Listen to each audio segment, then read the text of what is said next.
আপনার পেশা কি, কোথা থেকে আপনি আয় করেন? আমার দু একটা গার্মেন্টস এর মধ্যে আমার ইনভেস্ট করা আছে, তার থেকে। আচ্ছা, আপনি ছাত্র অবস্থায় গার্মেন্টস, আপনি স্টুডেন্টশিপ কত সালে শেষ হয়েছে? 17-তে। 17, তারপর কি গার্মেন্টস ব্যবসায়ী হয়েছেন আপনি? না, আমি কিছুদিন চাকরি করেছিলাম। এটা ছিল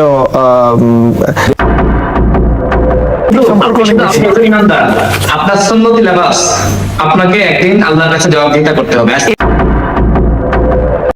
মাথায় পাগড়ি, পরনে জুব্বা, মুখে দাড়ি, বর্তমানে একজন ধর্ম ব্যবসায়ী।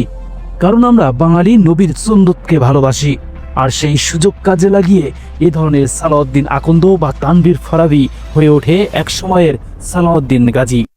দেন 1 নম্বরে আপনি 1 নম্বরে হচ্ছে সচিবালয়, সেটা আপনি স্বেচ্ছায় গিয়েছেন বলেছেন, কেউ আপনাকে পাঠায়নি। দ্বিতীয়ত হচ্ছে আপনার যে এলাকার যত বিলবোর্ড দেখলাম, যত খাবার দাবার দেখলাম, বা যত আয়োজন দেখলাম, 15-16 লাখ টাকার হিসাব, আপনার বিজ্ঞাপন দিয়েছে শুভাকাঙ্ক্ষীরা, ওটা আপনার ব্যবসা, গাড়িতে দিয়েছে শুভাকাঙ্ক্ষীরা। আবার আপনাকে আমরা পাই সেই আপনার শিক্ষা পাঠ্যপুস্তক বোর্ডে। তো আপনার এত শুভাকাঙ্ক্ষী কেন, এবং তাদের আপনি কি দেবেন, এবং এই অভিযোগগুলো কিভাবে খণ্ডাবেন আপনি? এই গাড়িটা বলছেন, প্রথম বললেন যে আমাকে ওই সময় দিয়েছিল, এখন সারাক্ষণই তো আপনার সঙ্গে থাকে, মানে এটা কিভাবে খণ্ডাবেন আপনি? আপনার এত শুভাকাঙ্ক্ষী কেউ, তাদের কোনোই স্বার্থ নেই, আপনি তাদের কিছুই দেবেন না? মানুষকে তো মহান হয়। জি বলেন, আপনার এই কথা বলা। বগুড়ার সন্তান হলেও চিনতে পারেন না বগুড়ার জনবাসী, অথচ তিনি বর্তমান নাগরিক কমিটির যুগ্ম মহাসচিব। মাত্র 8 মাসে হাতিয়ে নিয়েছেন 400 কোটি। প্রশ্ন থেকে যায়, কি করে তিনি 400 কোটি টাকার মালিক হলেন মাত্র 8 মাসে? আর যদি নাই বা করেন এই তদবির বাণিজ্যর ব্যবসা, তাহলে কেনই বা এখনই অব্যাহতি দিলেন নাগরিক কমিটি? অনেকেই মনে করেছেন, কি এই তদবির বাণিজ্য?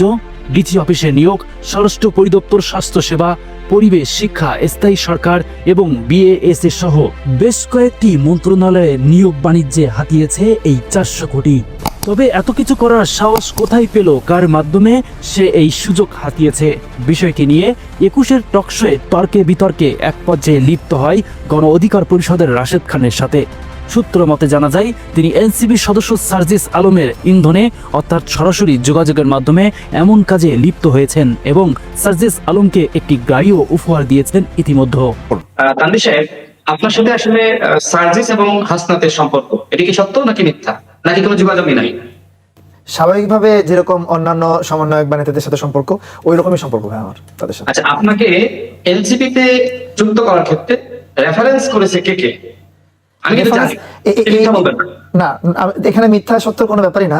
এটা তো ডেকোরামের মানে যারা যুগ্ম সদস্য সচিব বা সদস্য কারা হবে, এটার ভিতরগত যে মিটিং হয়েছিল, সেই মিটিং এর মধ্যেই রেফারেন্সটা পাওয়া যাবে। এখানে আসলে আমার নাম কে প্রস্তাব করছে এইভাবে, সেটা তো ভিতরগত একটা ব্যাপার একটা দলের। তো এই প্রশ্ন তো ভাই, আমি এই প্রশ্নটা মানে নাহিদ ইসলাম, আপনি যদি নাম বলেন কারা পাঠিয়েছে, শোনেন, আপনি যদি নাম বলেন সচিবালয়ে কারা পাঠিয়েছে তার প্রমাণ আমি এখানে করে থাকবো। আপনি শুধু নাম বলেন, নাম বলেন, আপনাকে কারা এনসিপিতে যুক্ত করেছে? হ্যাঁ, সচিবালয়ে আমি আমার ব্যক্তিগত উদ্যোগে গেছি। আমি বলছি আপনি নাম বলেন, পাওয়া যায়নি। মানে সচিবালয়ে আমি কারোর সাথে গেছি এরকমই তো কখনো পাওয়া যায়নি। কেউ আমাকে পাঠিয়েছে, এটা তো অনেক আছে, আমার কাছে প্রমাণ আছে, আমি আপনাকে প্রমাণ দেব। আপনি শুধু নাম বলেন যে এনসিপি তে আপনাকে কারা যুক্ত করেছে, আপনি নাম বলেন। এনসিপির সাথে এনসিপি সংশ্লিষ্ট যারা যুক্ত করার প্রয়োজন মনে করছে, তারাই আমাকে যুক্ত করছে। তাদের নাম কি? তাদের নাম কি? অবশ্যই এটা যারা ওই সময় সিদ্ধান্ত মেকার ছিল, তারা নাহিদ ইসলাম ছিলেন, আক্তার হোসেন ছিলেন, হাসনাত সার্জিস ছিল, সবাই তো ছিল। তারা তো চিন্তা করছে যে এই ব্যক্তিটাকে নেওয়া উচিত।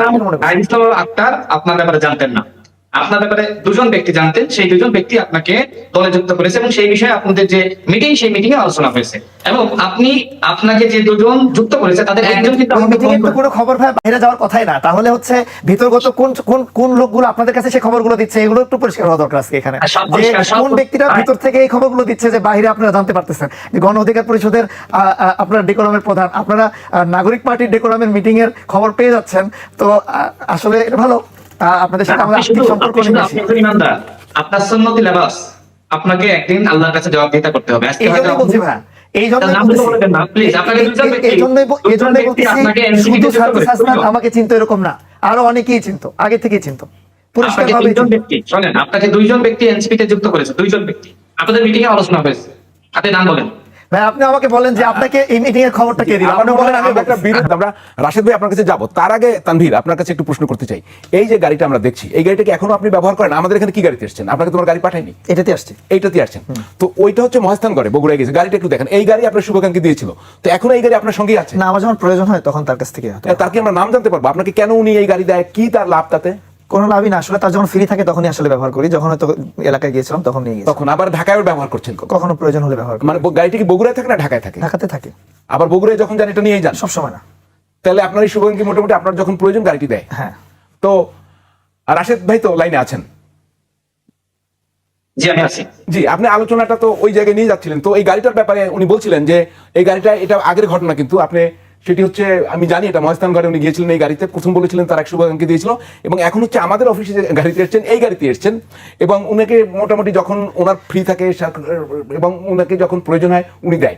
এই গাড়ি নিয়ে কিন্তু আমরা অনেক কথা শুনছি, আরো অনেক সমন্বয়ক যারা ছিলেন বিভিন্ন সময় তাদের শুভাকাঙ্ক্ষীরা গাড়ি দিয়েছেন। তো আপনার গাড়ির অভিজ্ঞতা কি, বলবেন এটা নিয়ে কিছু? জি আমি তার আগে যেটি বলি, দেখেন পত্রিকায় যে দুজনের নাম এসেছে ঠিক সেই দুজনই কিন্তু তাকে এনসিপিতে যুক্ত করার ব্যাপারে কিন্তু মতামত বা পরামর্শ দিয়েছে বা রেফারেন্স করেছে, এবং সেই দুজনের একজন কিন্তু আমার সাথে কথা বলেছে এবং তিনি আমাকে বলেছেন যে আপনি শুধু আমার বিষয়ে বলছেন, কিন্তু আরো কেউ কেউ তো তার ব্যাপারে রেফারেন্স করেছে, এবং এটি তিনি নিজেই জানেন। তিনি এই টকশোতে এসে অনেকগুলো মিথ্যা কথা বলেছেন, এবং তার মিথ্যা মিথ্যা শব্দটা নিচ্ছি না, আমি জেনে বলছি এনসিপির যে অভ্যন্তরীণ আলোচনা বা কেন্দ্রীয় মিটিং, সেখানেও কিন্তু এই বিষয়গুলো নিয়ে আলোচনা হয়েছে। আমি প্রিয় দর্শক, স্বৈরাচার বলে যে সরকারকে আমরা বিদায় জানিয়েছি, আজ দেখা যায় সেই স্বৈরাচারী এদেশের জন্য উন্নয়নকর ছিলেন। দীর্ঘ 17 বছরের পরিক্রমে যে ঘটনা ঘটেনি তা মাত্র 8 মাসে ঘটেছে, এবং প্রতিনিয়ত এছাড়াও নানাবিধ অভিযোগ উঠেছে এই এনসিপি অর্থাৎ নাগরিক কমিটি সদস্যদের নামে।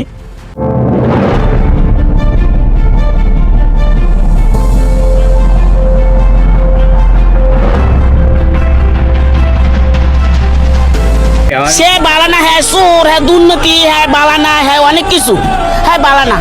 তারপর এখন যে চলতেছে, এখন কি চলতেছে? এখন যে ওপেন চলতেছে। এখন কারা শাসন করে?